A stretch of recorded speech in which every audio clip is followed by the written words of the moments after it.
Misy olona tsy mino hoe misy Andriamanitra.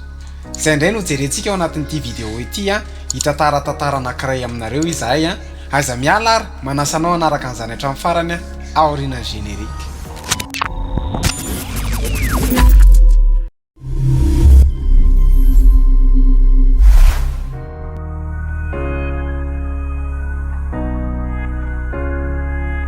Faly miarabantsika rehetra tompoko tonga soa anatin'ity vidéo vaovao ity mino fa salama tsara ianao raha tsy salama ianao manonona fahasalamana ho anao.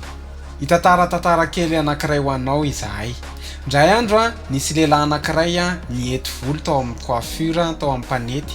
Rehefa nety tao izy dia tafaresaka izy mirahalahy izy le mpanety io resaka zavatra be dia be zareo dia ny farany tonga hoe zaho izy le mpanety tsy mino hoe misy Andriamanitra. Fa maninona ianao miteny an'izany ry namako izy hoy le mpanety. Rehefa mivoaka eny an-dalana ianao dia hitanao hoe tsy misy Andriamanitra fa raha misy Andriamanitra maninona misy olona marary be dia be, maninona no misy manary zaza, maninona no misy ady, maninona misy korotana. Fa raha tena misy Andriamanitra dia tsy tokony misy fijaliana eto ambonin'ny tany, tsy tokony misy fahoriana, tsy tokony misy fanaitainana raha tena misy Andriamanitra. Tsy azoko mihitsy nozy izy le mpanety fa raha tena misy Andriamanitra ahoana naneken'ny fisian'izany rehetra izany. Vita ny fanetezana dia nandeha no dia manaraka andreo izy le lehilahy tsy namaly izany teo. Dia nivoaka avy eo izy nahita lehilahy anankiray lava volo be noentiny tao amin'ilay mpanety. Dia hoy izy mantsy an'ilay mpanety tsy misy mpanety. Dia hoy izy le mpanetiko za tiako zange mpanety dia ahoana ary misy olona lava volo nefa ny ianao mpanety.